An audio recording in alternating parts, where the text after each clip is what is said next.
and we're here.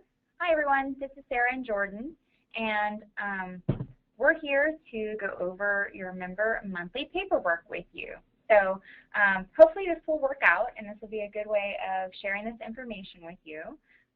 It's kind of stressful to have to record yourself in this way, so if we make mistakes, sorry. Yeah. Okay. The first thing you want to do is find where you can download the member monthly reports. So anytime you get an email from me or Jordan, you should always see this link in the bottom of our email signature. This link will take you right to the AmeriCorps Google site. So you can always follow this link, or alternatively, you can actually go to any search engine and type in UCAN AmeriCorps. Look, I already did it. UCAN AmeriCorps Google site, and it'll search for you, and it'll take you to our site. So there's multiple ways to find it if you don't seem to have access to our stuff. So the member monthly reporting is under the Members tab over here, and then under Program Documents. If you scroll down, you'll see that all of the stuff in the Program Documents folder is organized underneath headings, and you're going to want to scroll down to the heading that says Monthly Report Forms. And that's where you're going to find all the reports that we have you do on a monthly basis. So I always recommend that you don't just view these, that you go ahead and download them and you save them to your computer. Some of the reporting requires that you save it and keep it saved and work on it over and over again versus saving it over or deleting anything, and we'll get into that as we go through the paperwork itself. First, we're going to start with the UCAN Monthly Report 2015-2016 document. I'm going to download it.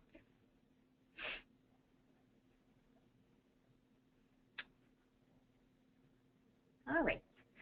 On the first page of the document are a little bit of instructions about using the reporting forms. The first thing it covers is just some information for you about why we even have members doing reports.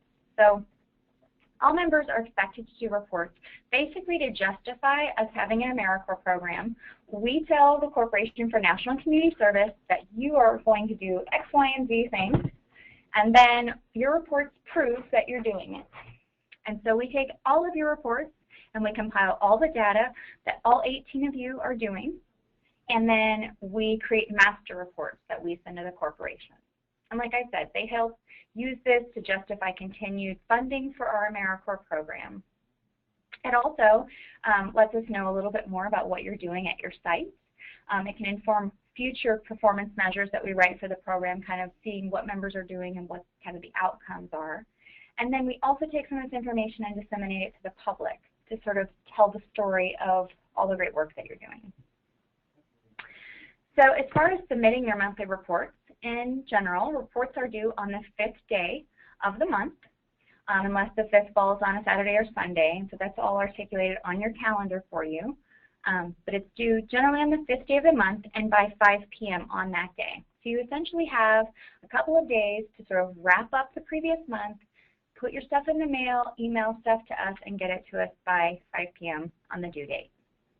So even though the reports are due on the 5th day of the month, they really only need to cover the previous month. So you might do something really cool on the 1st day of November, and you're going to turn in your report on November 5th. Well, we don't need to know what you did on November 1st until you turn in your report in December.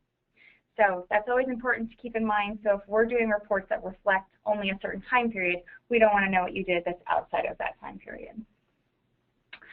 It's also a good idea to go over this report with your supervisor. So supervisors need to know what you're doing and what you're reporting to us as well. We ask supervisors to comment or provide us information about your reporting periodically throughout the year. And if you've never showed them any of your reports, that makes it very difficult for them. Also, they remember things that you might not, so they can help you report more accurately. Another thing to keep in mind when doing your reports is that some of you are working at sites that have multiple members there.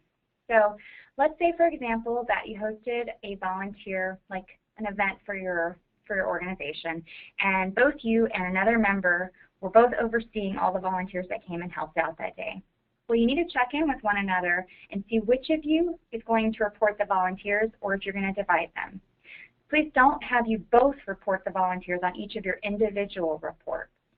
For members that serve at the same site together, we're often looking at what you collectively are doing versus individually. Also, always keep a copy of all of the reports that you submit to us. If we ask you to make any revisions, it'll save you a lot of time that you don't have to go back and recreate the entire report. And your sites need the reports if they ever need to go back and look at the information. So, let's start on this report. The next page is a paperwork checklist. This checklist tells you all the things that you need to submit every month. It makes it pretty easy for you. So when you print your reports, you're always going to print this page and you'll fill out everything you're submitting to our office. You'll put your name, the month of the report, and then you'll go through and initial every item that you're submitting. So you always submit your bi-monthly timesheets, so you'll submit 2 timesheets per month. Important things are that all timesheets have to be done electronically. You cannot make any corrections in pen or pencil, but all signatures have to be authenticated in ink. So we need the ink copies of all of your timesheets. Members have to sign and date their timesheets before their supervisors. So that's also an important part of doing timesheets. The other thing you have to do is the monthly activity report, which is the 3rd page of this document we're looking at now. The next item is the applicable tracking form. So tracking forms are never printed and submitted to our office. We always have you just email them to our Dropbox. So UCA@AmeriCorps@gmail.com is our program paperwork Dropbox.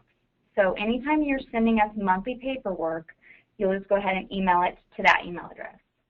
Please don't use that email address for any other form of communication with this office. We don't check that except to find your monthly paperwork. So if you send us other correspondence there, we most likely will never get it. And other forms that you might be sending to us. You might have a member development proposal form. So that's if you want to do a training that you've sort of decided on your own that has nothing to do per se with your site. You'll do a proposal form and you can submit that to us. And this is a way that you can identify that it's in there. Also, if you do any sort of civic engagement activities, like go to a community meeting, you'll need to include the documentation for that. If you do any sort of development activities, so if your site sends you to a training, or if you've gone to one that you proposed, then you need to send us some sort of documentation for that as well. You can also send us your travel reimbursement form, which can also be emailed to me or to Jordan directly at any time. You don't have to wait until monthly paperwork is due. You can also send in media coverage and or pictures. And then there's a few other items that we know you'll send in during the year. Your site supervisor evaluation, your service day report for the MLK Day service in January, and your end of service survey. If there's any other things you're ever sending to us, you can just document it here by writing it out yourself. And this is just a reminder of where you submit paperwork.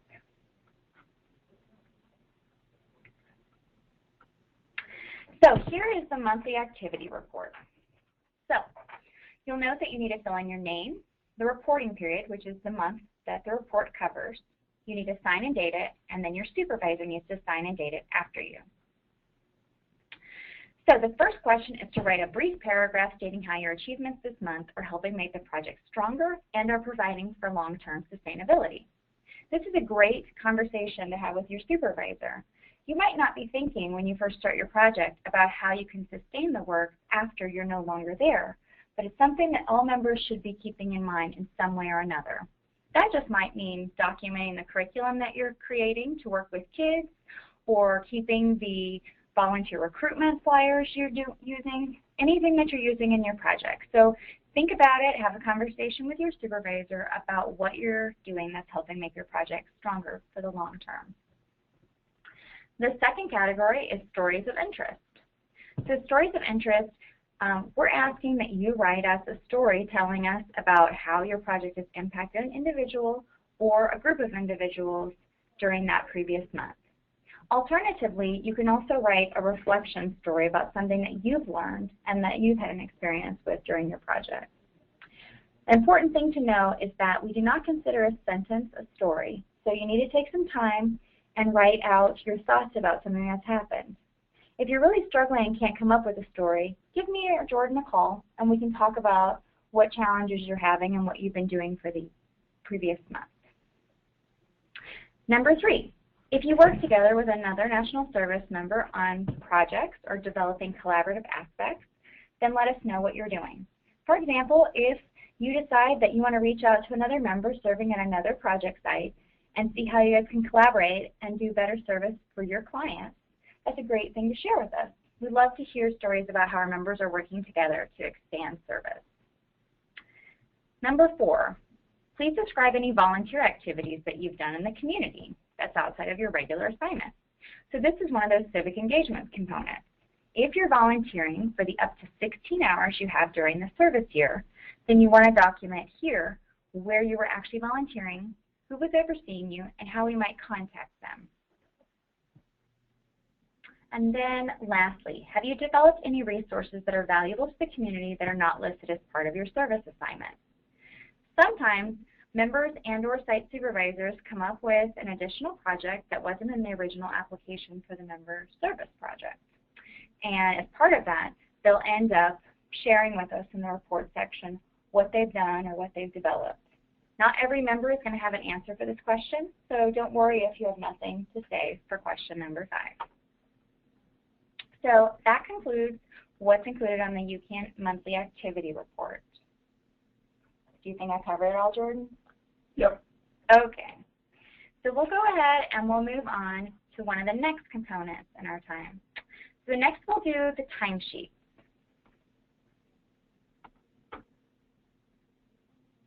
We're just going to download that really fast.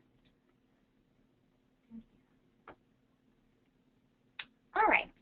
So here is the timesheet document that you're all going to use this year. This first page that we're on now is the summary page.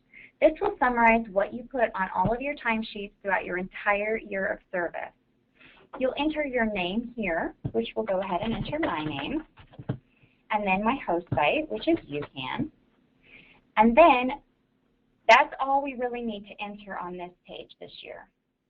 You'll see as we go to the first timesheet that my name and my host site have auto-populated for me because I never have to enter that again.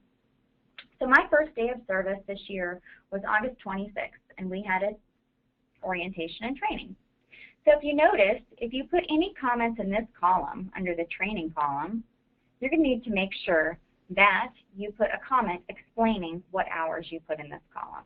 The same is true for civic engagement and for fundraising. Let's go back just a minute to the summary page. On the summary page, I actually included some instructions for you that I forgot to go over. So if you go here to service hours and you go to the box, it'll actually highlight for you what exactly service hours entail. Service hours include service at your host site, any service days that you do with UCAN, and traveling to any training or any event that's hosted by UCAN or AmeriCorps. Training hours include trainings that UCAN provides, statewide AmeriCorps trainings, trainings from your host site, trainings that you write a development proposal to attend, and journaling about your service. That 1 hour of journaling you can count every month goes under training hours. Civic engagement hours include attending community meetings and volunteering at another agency. And then finally, fundraising hours. That includes asking for money for your project, asking for stuff for your project, grant writing for your project, and helping at a fundraiser for your project or for your host site. So now back to August 16th timesheet. So our first day of service, we did some traveling. I'm going to say, based on looking at my notes, that I traveled for 3 hours to get down to Wilderness Trails that day. Then we did our training from about 2 o'clock until 6:30 that day. So that's about 4.5 hours of training for that day. Under the comments field, I'm going to put orientation at Wilderness Trails.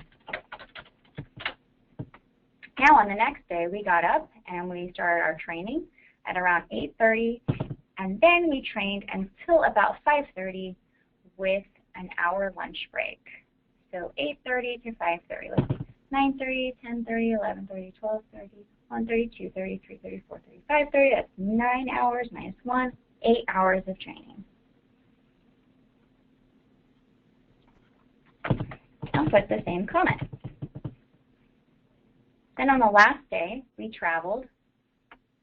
Some of you traveled different distances because after you went to Canyonville, then you might have traveled home afterwards. So I'm going to put in 3 hours again because that would have been the sum total of all my traveling.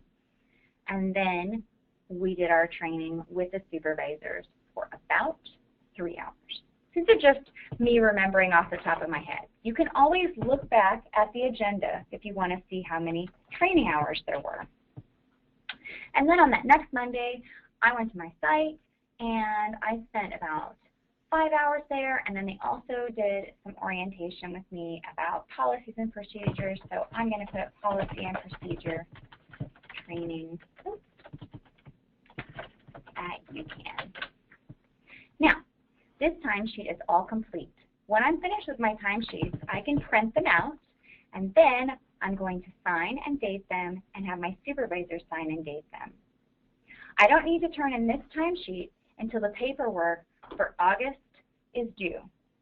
And the August paperwork is due in October with September's paperwork. So if you go back to the summary page, now you're going to see that you have completed 11 hours of service and 17.5 hours of training so far. Now I'm going to save this document, and every single time I go in and do my timesheet, I'm going to save it throughout the year so that when I'm finished, this summary page illuminates to me exactly how many hours I have. I can use this to help me stay on track with my hour benchmark that was in my handbook and that we also email out to you all year. Any questions about this, Jordan?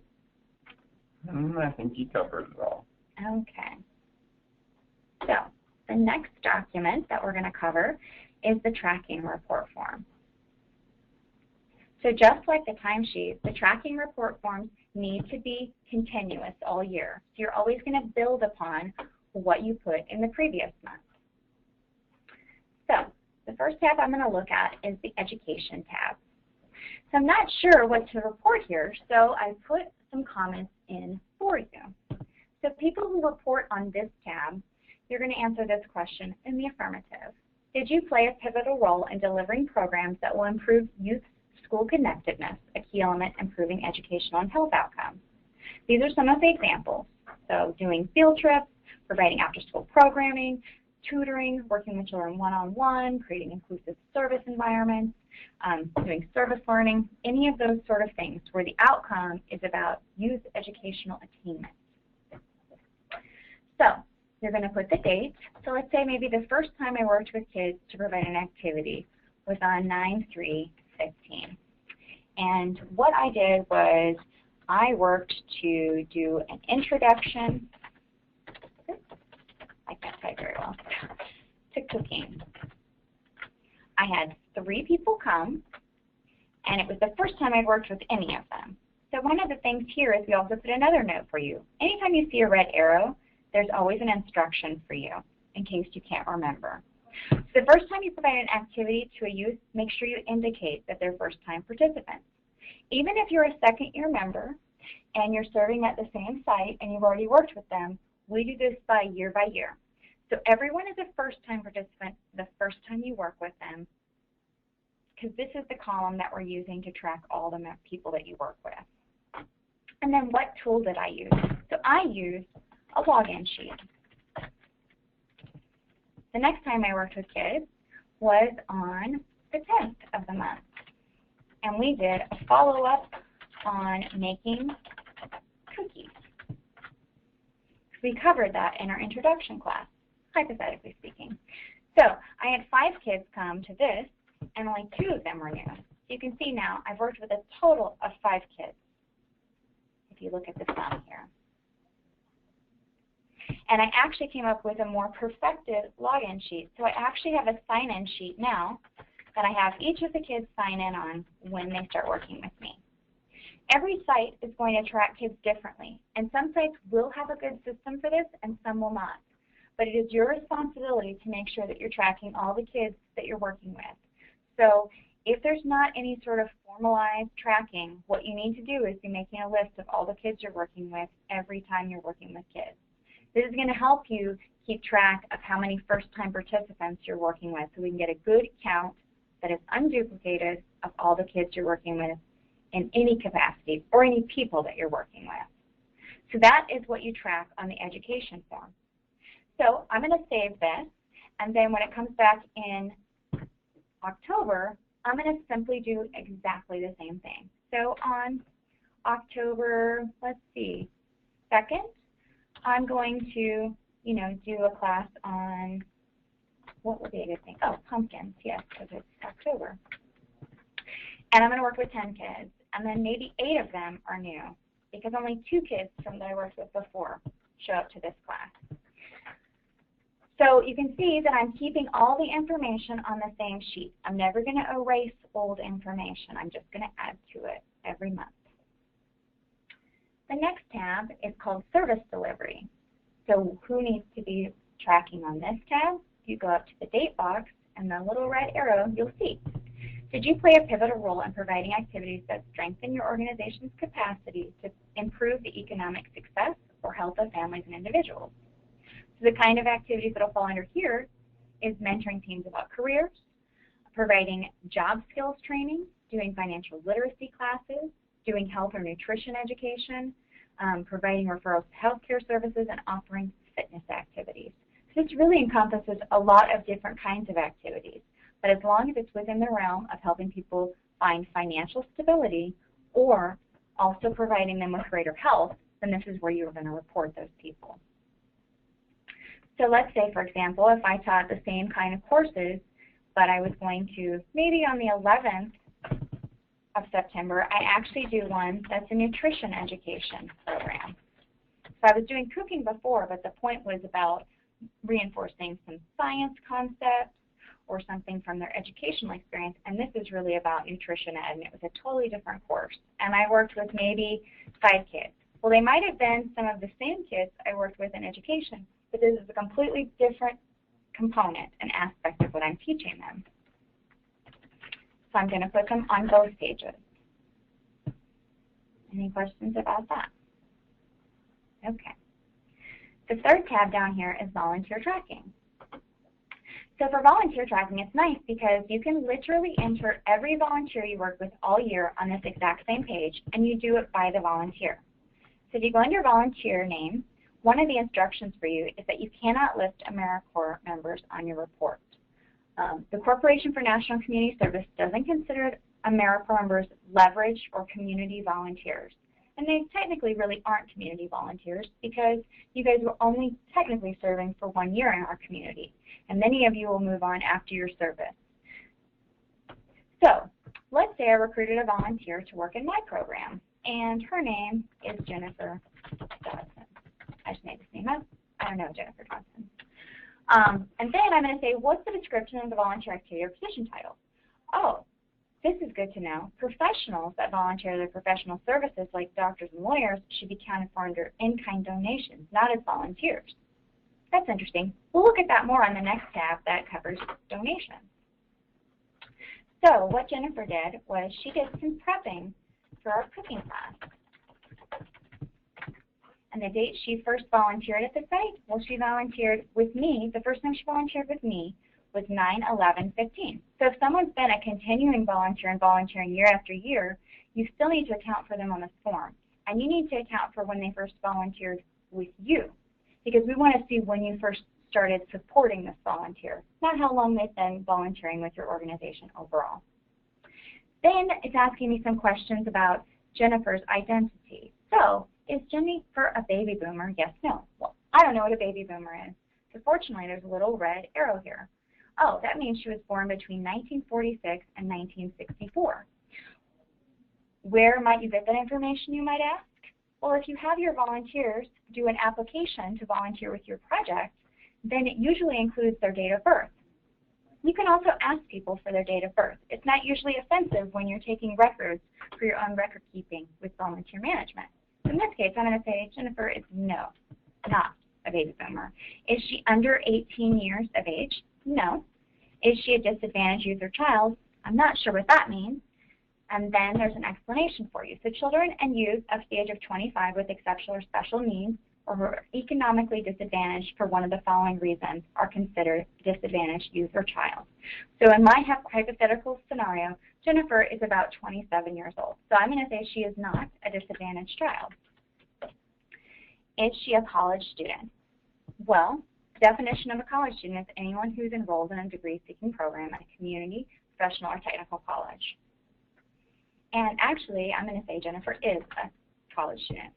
If I didn't know any of this information about Jennifer, I would just delete this and leave this blank. So if you don't know it, just leave it blank. You don't have to say yes or no. So in the month of September, Jennifer volunteered for 2 hours for me, which was awesome. Then I got another volunteer. His name is Sam Johnson. And Sam did the same kind of work for me, and he started on the same day. And Sam is a baby boomer. And none of these other things apply to Sam, so I just left them blank. You can always say yes, no, or just leave it blank too. That's fine as well. And Sam actually volunteered 5 hours. He did a little bit more prep for me.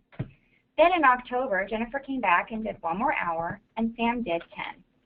So you can see as we go throughout the entire year, I'll be able to keep track of how many hours Sam specifically helped and how many hours Jennifer specifically helped. And then you can just add new volunteers as you get them in your project and throughout the year. Any questions about that, Jordan?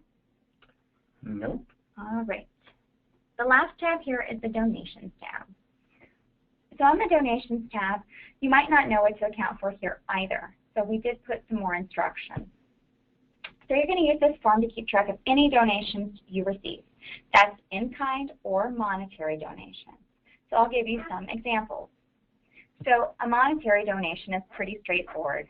If we say on the 1st of September that Susan Rogers gave us cash, and she gave us maybe, we can skip the quantity because it only has a value. So we'll say she gave us $20, and we're going to use that for craft supplies for our project.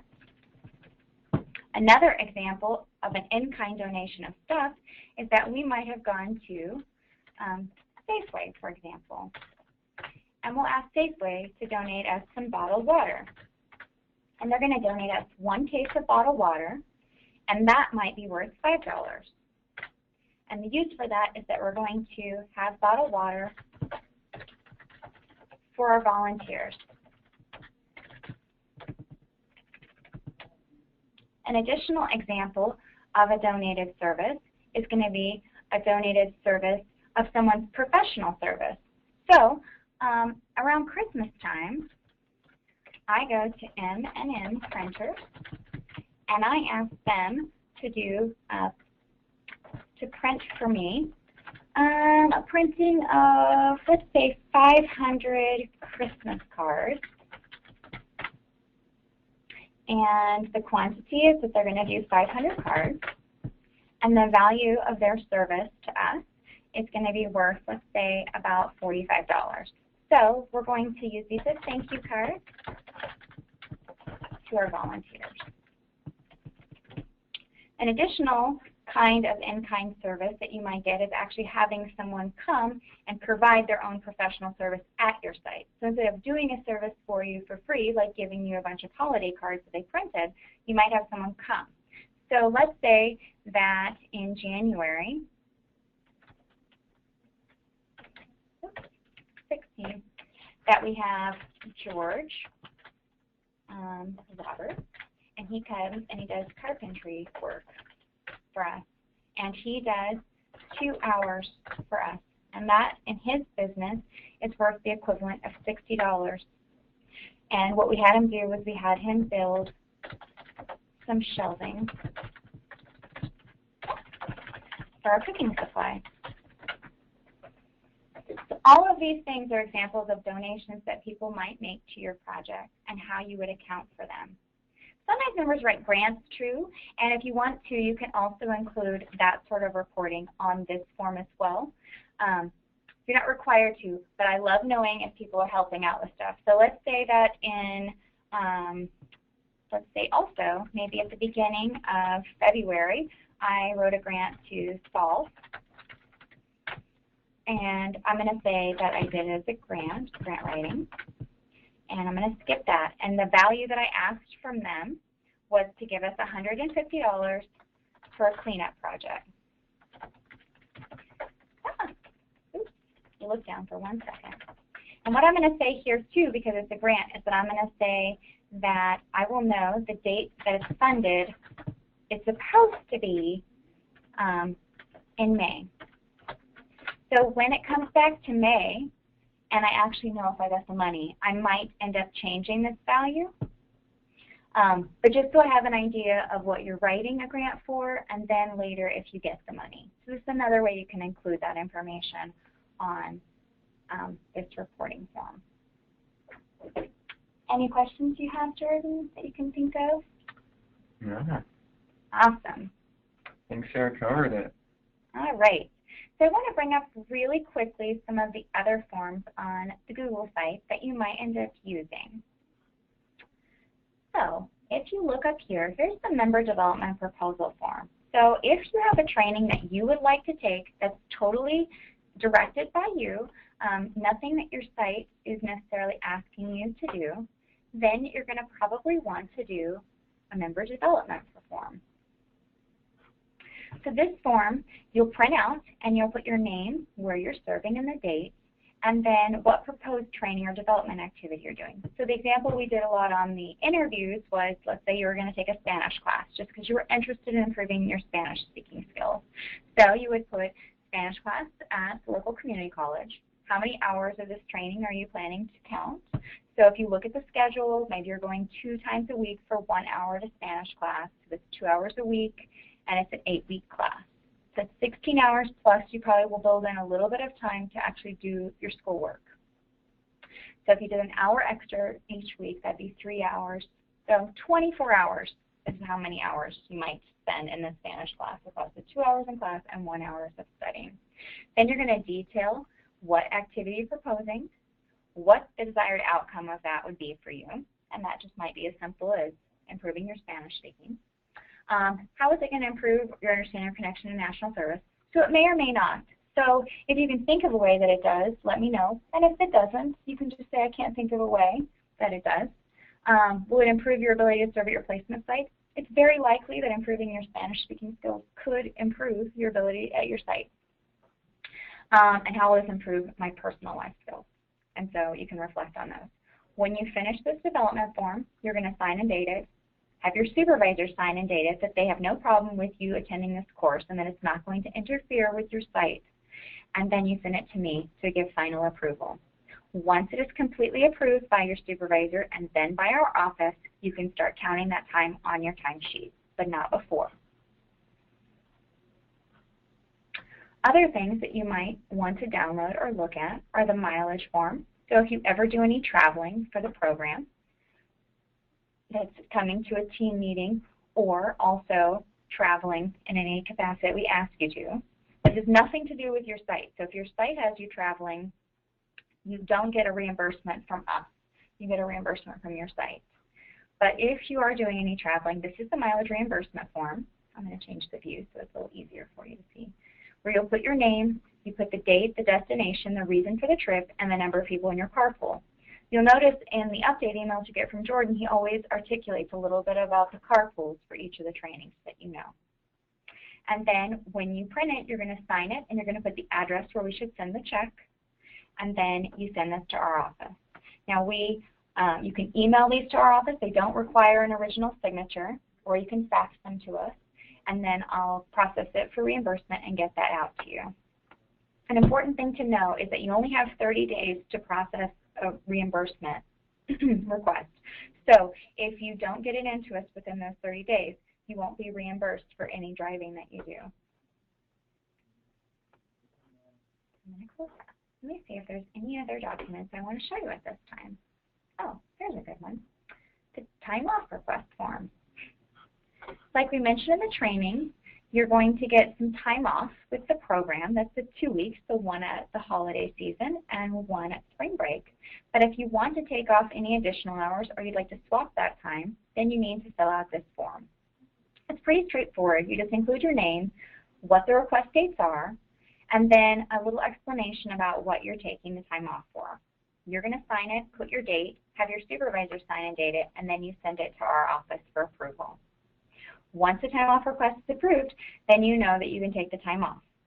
If you ever send in a time off request and you haven't heard back, please follow up with us. Sometimes they get lost in the shuffle of papers, or we'll think that we have responded and we haven't. So it's always good to make sure that you follow up because it's your time off request.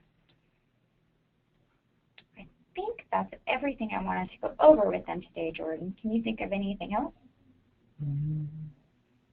Particularly. There's a lot of cool stuff on this website, so check it out. Yeah, if you haven't, you definitely should check out things on this website. There are cool things like the Free and Fun database, which has all these free and fun things you can do in Oregon. Even Jordan was pretty excited about it when he got here. If you're from out of state, you should definitely look over this driver's license and car license information document. It includes some stuff you might put in your glove box to help avoid getting a ticket for not changing your license plates in the state of Oregon. So that's an important thing to take a look at. There's also some pictures on the website if you want to look at past service days. Maybe that will help you get ideas about what you might be interested in doing for your MLK Day service project. And then, like we showed you, this is where you can find kind of some links for things like that blog on public service loan forgiveness, or if you want to watch the rest of the American Idealist documentary, that link is here. And then the calendar is on here. I know Jordan sent us an update, but there's no reason I can't show you. The calendar is on here so you can see all the things that are coming up in the program. So that's pretty much it. So if you have any questions about the paperwork or anything else, just give me or Jordan a call and we'll be happy to help. Thanks, everyone. Bye. Bye.